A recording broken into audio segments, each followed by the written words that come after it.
down under. No matter which direction you look, you'll find any type of person that you can imagine, and some you probably never knew existed. And languages, well, it's kind of a smorgasbord for your ears. But what is EXPO all about? The role of an exposition is, number one, to educate mankind, and number two, to bring out the new concepts, new developments in technology, in art, in culture, and put it on show for the world. Our aim here was to bring the world to Brisbane, for the world to display itself in whatever way it could do within the theme, which is leisure in the age of technology.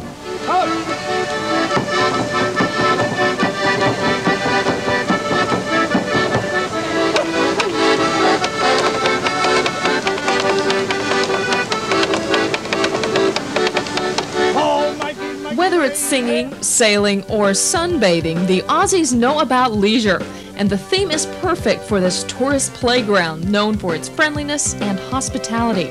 The world is finding that Brisbaneites love to play and are using EXPO as their showcase. It has the fastest growing tourist industry in Australia. It seemed therefore appropriate to look, instead of just technology or technological development, to look at how leisure has changed our lives. This is the Sport Tech Golf Swing Analyzer. It is valued at $6,200. It is made by Sport Tech from Essex, Connecticut. The machine, basically what the machine does is it's a golf swing analyzer. Oops. Okay. The direction of the whoops. Oops, did I walk in? Okay, here's the swing right here. The problem is the face was closed 19 degrees, so you hooked it. Face angle is closed 36 degrees. Done even worse this time. Huh? Oh, not too bad, not too bad. You're improving. What kind of shot was it? Oh, beautiful shot. Excellent shot. She's going to be a pro. He's lying, of course.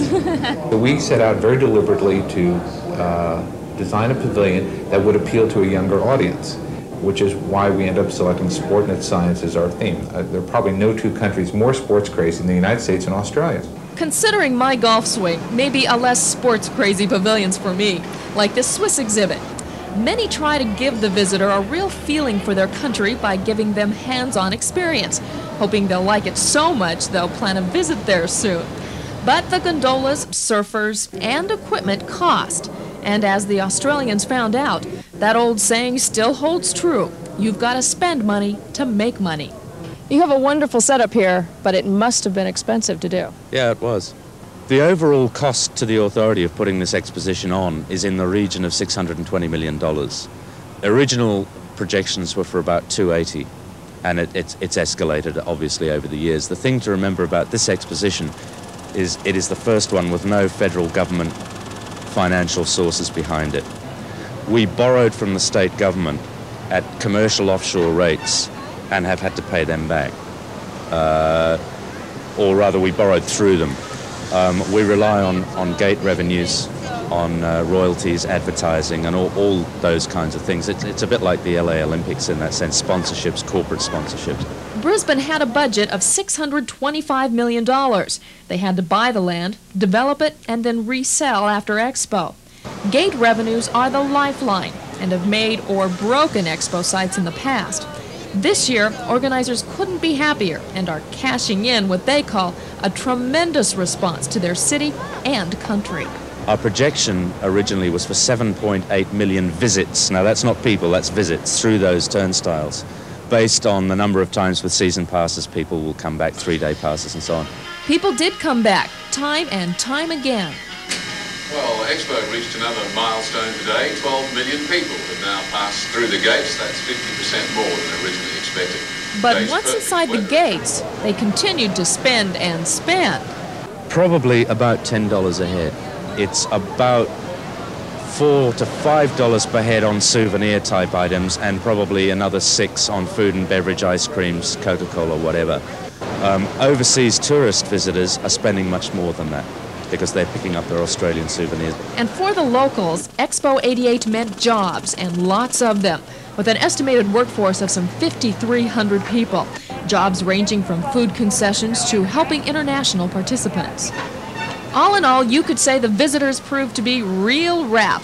High praise from an Australian, but the same could be said for the hosts. It means job well done. an international exposition is very much like building a small city and operating it for 6 months. And you have to worry about as much about your sewage lines as you do about the computer equipment in your exhibit. So it's a very complex thing. It isn't a monetary exercise. I mean, from the point of view of operations, of course it is. We've got to pay our bills.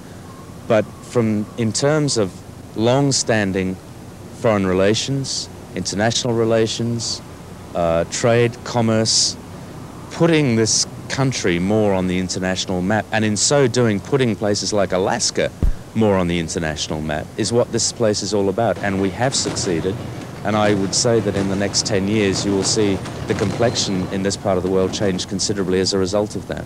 Oh, that's a good one! Many hope he's right, and while getting the world to come to Brisbane and then continue to visit are the main goals, the Aussies also took the opportunity to show everyone they know how to do things right, and that it's much more than buildings in concrete. They have a way with the finishing touches. Some of the world's most famous sculptors, in fact, the biggest display ever in Brisbane, was on view at every corner. A real bonanza of art, and the unusual.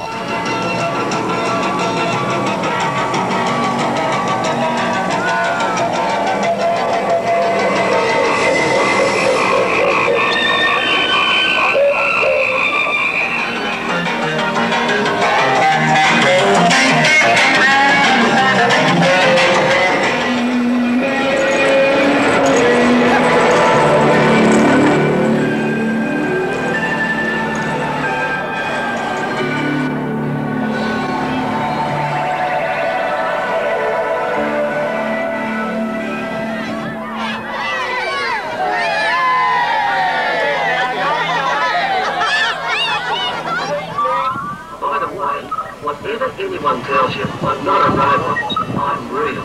He may think he's real, but the real story for Alaskans is yet to come.